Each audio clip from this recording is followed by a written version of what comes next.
Welcome back to Classic Literature Free Audiobooks. Now, let the story continue with White Fang.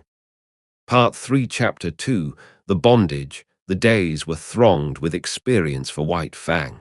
During the time that Kitch was tied by the stick, he ran about over all the camp, inquiring, investigating, learning.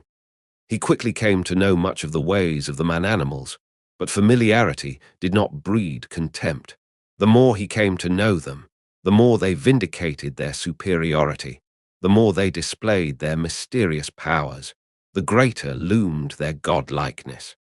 To man has been given the grief often of seeing his gods overthrown and his altars crumbling.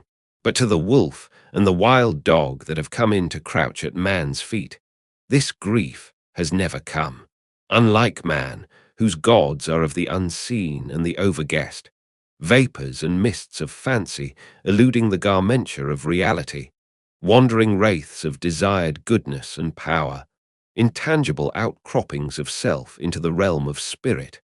Unlike man, the wolf and the wild dog that have come into the fire find their gods in the living flesh, solid to the touch, occupying earth space and requiring time for the accomplishment of their ends and their existence. No effort of faith is necessary to believe in such a God. No effort of will can possibly induce disbelief in such a God.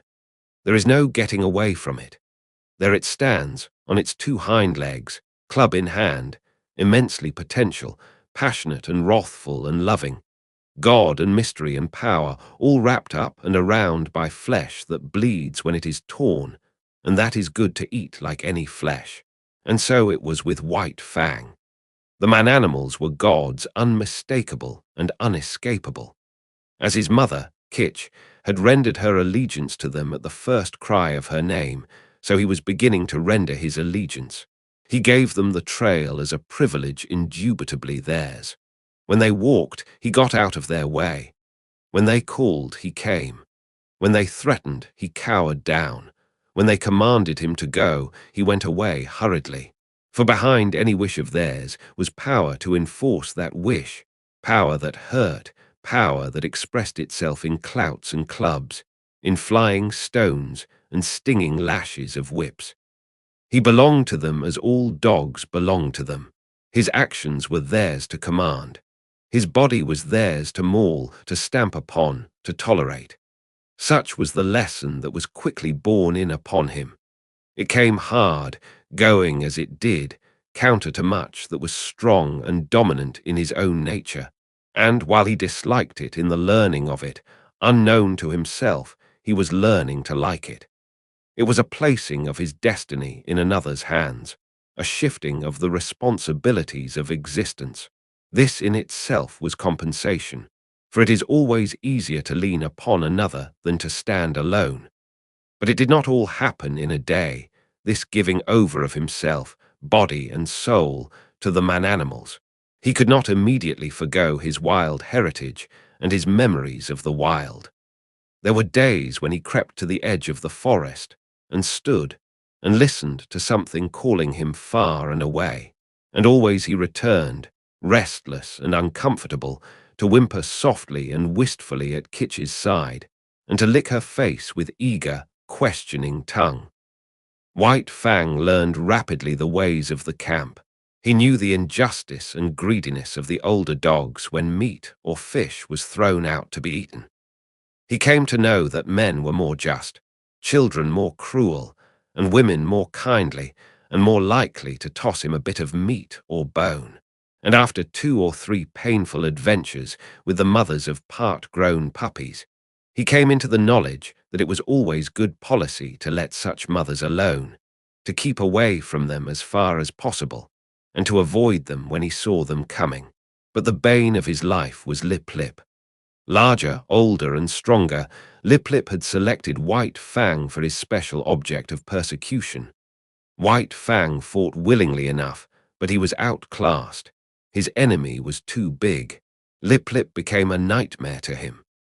Whenever he ventured away from his mother, the bully was sure to appear, trailing at his heels, snarling at him, picking upon him, and watchful of an opportunity, when no man-animal was near, to spring upon him and force a fight. As Lip Lip invariably won, he enjoyed it hugely. It became his chief delight in life, as it became White Fang's chief torment. But the effect upon White Fang was not to cow him. Though he suffered most of the damage and was always defeated, his spirit remained unsubdued. Yet a bad effect was produced. He became malignant and morose. His temper had been savage by birth, but it became more savage under this unending persecution. The genial, playful, puppyish side of him found little expression. He never played and gamboled about with the other puppies of the camp. Lip Lip would not permit it. The moment White Fang appeared near them, Lip Lip was upon him, bullying and hectoring him, or fighting with him until he had driven him away. The effect of all this was to rob White Fang of much of his puppyhood and to make him in his comportment older than his age. Denied the outlet, through play, of his energies, he recoiled upon himself and developed his mental processes. He became cunning. He had idle time in which to devote himself to thoughts of trickery. Prevented from obtaining his share of meat and fish when a general feed was given to the camp dogs, he became a clever thief. He had to forage for himself, and he foraged well, though he was ofttimes a plague to the squaws in consequence. He learned to sneak about camp, to be crafty, to know what was going on everywhere, to see and to hear everything and to reason accordingly, and successfully to devise ways and means of avoiding his implacable persecutor. It was early in the days of his persecution that he played his first really big crafty game and got therefrom his first taste of revenge. As Kitch, when with the wolves, had lured out to destruction dogs from the camps of men, so White Fang, in manner somewhat similar, lured Lip Lip into Kitch's avenging jaws. Retreating before Lip Lip, White Fang made an indirect flight that led in and out and around the various teepees of the camp. He was a good runner, swifter than any puppy of his size, and swifter than Lip Lip, but he did not run his best in this chase. He barely held his own, one leap ahead of his pursuer. Lip Lip, excited by the chase and by the persistent nearness of his victim, forgot caution and locality. When he remembered locality, it was too late. Dashing at top speed around a teepee, he ran full tilt into Kitch lying at the end of her stick. He gave one yelp of consternation, and then her punishing jaws closed upon him. She was tied, but he could not get away from her easily. She rolled him off his legs so that he could not run, while she repeatedly ripped and slashed him with her fangs. When at last he succeeded in rolling clear of her, he crawled to his feet, badly disheveled, hurt both in body and in spirit. His hair was standing out all over him in tufts where her teeth had mauled. He stood where he had arisen, opened his mouth, and broke out the long, heart-broken puppy wail. But even this he was not allowed to complete. In the middle of it, White Fang, rushing in, sank his teeth into Lip Lip's hind leg. There was no fight left in Lip Lip, and he ran away shamelessly, his victim hot on his heels and worrying him all the way back to his own teepee. Here the squaws came to his aid, and White Fang, transformed into a raging demon, was finally driven off only by a fusillade of stones. Came the day when Gray Beaver, deciding that the liability of her running away was past, released Kitch. White Fang was delighted with his mother's freedom. He accompanied her joyfully about the camp, and so long as he remained close by her side, Lip Lip kept a respectful distance. White Fang even bristled up to him and walked stiff-legged, but Lip Lip ignored the challenge. He was no fool himself, and whatever vengeance he desired to wreak, he could wait until he caught White Fang alone. Later on that day, Kitch and White Fang strayed into the edge of the woods next to the camp. He had led his mother there, step by step, and now when she stopped, he tried to inveigle her father. The stream, the lair, and the quiet woods were calling to him, and he wanted her to come. He ran on a few steps, stopped, and looked back. She had not moved. He whined pleadingly and scurried playfully in and out of the underbrush. He ran back to her, licked her face, and ran on again. And still she did not move. He stopped and regarded her, all of an intentness and eagerness, physically expressed, that slowly faded out of him as she turned her head and gazed back at the camp. There was something calling to him out there in the open. His mother heard it too, but she heard also that other and louder call, the call of the fire and of man, the call which has been given alone of all animals to the wolf to answer, to the wolf and the wild dog, who are brothers. Kitch turned and slowly trotted back toward camp. Stronger than the physical restraint of the stick was the clutch of the camp upon her. Unseen and occultly, the gods still gripped with their power and would not let her go. White Fang sat down in the shadow of a birch and whimpered softly. There was a strong smell of pine, and subtle wood fragrances filled the air, reminding him of his old life of freedom before the days of his bondage.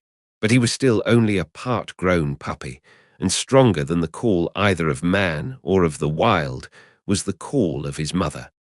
All the hours of his short life he had depended upon her.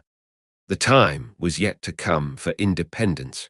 So he arose and trotted forlornly back to camp, pausing once and twice to sit down and whimper and to listen to the call that still sounded in the depths of the forest.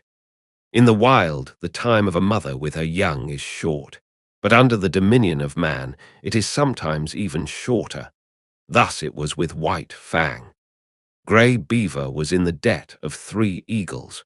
3 Eagles was going away on a trip up the Mackenzie to the Great Slave Lake. A strip of scarlet cloth, a bearskin, 20 cartridges, and Kitch went to pay the debt. White Fang saw his mother taken aboard 3 Eagles' canoe and tried to follow her. A blow from 3 Eagles knocked him backward to the land. The canoe shoved off. He sprang into the water and swam after it, deaf to the sharp cries of Gray Beaver to return. Even a man-animal, a god, White Fang ignored. Such was the terror he was in of losing his mother. But gods are accustomed to being obeyed, and Gray Beaver wrathfully launched a canoe in pursuit. When he overtook White Fang, he reached down, and by the nape of the neck lifted him clear of the water. He did not deposit him at once in the bottom of the canoe. Holding him suspended with one hand, with the other hand he proceeded to give him a beating. And it was a beating. His hand was heavy. Every blow was shrewd to hurt, and he delivered a multitude of blows. Impelled by the blows that rained upon him, now from this side, now from that, White Fang swung back and forth like an erratic and jerky pendulum. Varying were the emotions that surged through him. At first he had known surprise. Then came a momentary fear when he yelped several times to the impact of the hand. But this was quickly followed by anger. His free nature asserted itself, and he showed his teeth and snarled fearlessly in the face of the wrathful god. This but served to make the god more wrathful. The blows came faster, heavier, more shrewd to hurt. Gray Beaver continued to beat, White Fang continued to snarl. But this could not last forever. One or the other must give over, and that one was White Fang. Fear surged through him again. For the first time he was being really manhandled. The occasional blows of sticks and stones he had previously experienced were as caresses compared with this. He broke down and began to cry and yelp. For a time each blow brought a yelp from him, but fear passed into terror, until finally his yelps were voiced in unbroken succession, unconnected with the rhythm of the punishment. At last Gray Beaver withheld his hand. White Fang, hanging limply, continued to cry. This seemed to satisfy his master, who flung him down roughly in the bottom of the canoe. In the meantime, the canoe had drifted down the stream. Gray Beaver picked up the paddle. White Fang was in his way. He spurned him savagely with his foot. In that moment, White Fang's free nature flashed forth again, and he sank his teeth into the moccasined foot. The beating that had gone before was as nothing compared with the beating he now received. Gray Beaver's wrath was terrible. Likewise was White Fang's fright. Not only the hand, but the hard wooden paddle was used upon him, and he was bruised and sore in all his small body when he was again flung down in the canoe. Again, and this time with purpose, did Gray Beaver kick him. White Fang did not repeat his attack on the foot. He had learned another lesson of his bondage. Never, no matter what the circumstance, must he dare to bite the god who was lord and master over him. The body of the lord and master was sacred, not to be defiled by the teeth of such as he. That was evidently the crime of crimes, the one offence there was no condoning nor overlooking. When the canoe touched the shore, White Fang lay whimpering and motionless, waiting the will of Gray Beaver. It was Gray Beaver's will that he should go ashore, for ashore he was flung, striking heavily on his side and hurting his bruises afresh. He crawled tremblingly to his feet and stood whimpering. Lip Lip, who had watched the whole proceeding from the bank, now rushed upon him, knocking him over and sinking his teeth into him. White Fang was too helpless to defend himself, and it would have gone hard with him had not Gray Beaver's foot shot out, lifting Lip Lip into the air with its violence, so that he smashed down to earth a dozen feet away. This was the man-animal's justice, and even then, in his own pitiable plight, White Fang experienced a little grateful thrill. At Gray Beaver's heels, he limped obediently through the village to the tepee. And so it came that White Fang learned that the right to punish was something the gods reserved for themselves and denied to the lesser creatures under them.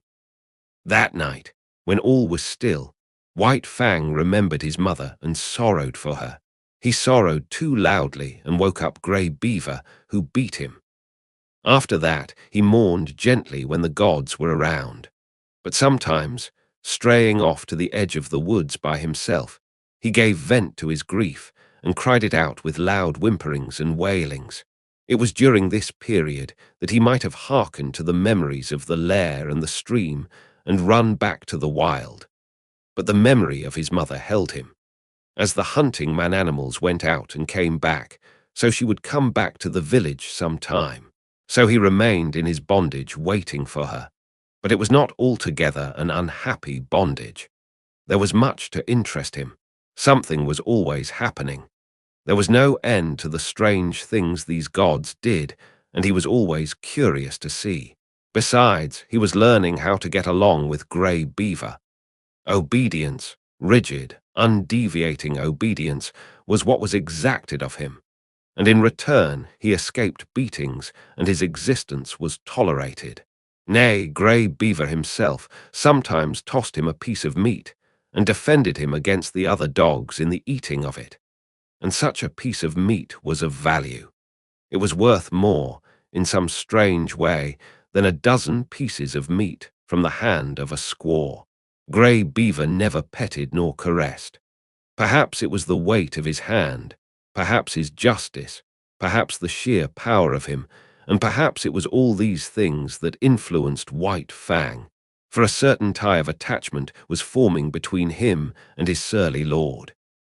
Insidiously, and by remote ways, as well as by the power of stick and stone and clout of hand, were the shackles of White Fang's bondage being riveted upon him. The qualities in his kind that in the beginning made it possible for them to come into the fires of men were qualities capable of development. They were developing in him, and the camp life, replete with misery as it was secretly endearing itself to him all the time. But White Fang was unaware of it. He knew only grief for the loss of Kitch, hope for her return, and a hungry yearning for the free life that had been his. And that wraps up Part 3, Chapter 2, The Bondage. If you enjoyed it, please like the video and share your thoughts in the comments. Want to keep listening? Head over to the next chapter and let it play in the background while you relax or work. Links are in description. Don't forget to subscribe and tap the bell so you'll be notified when the next chapters are released. Thanks for listening.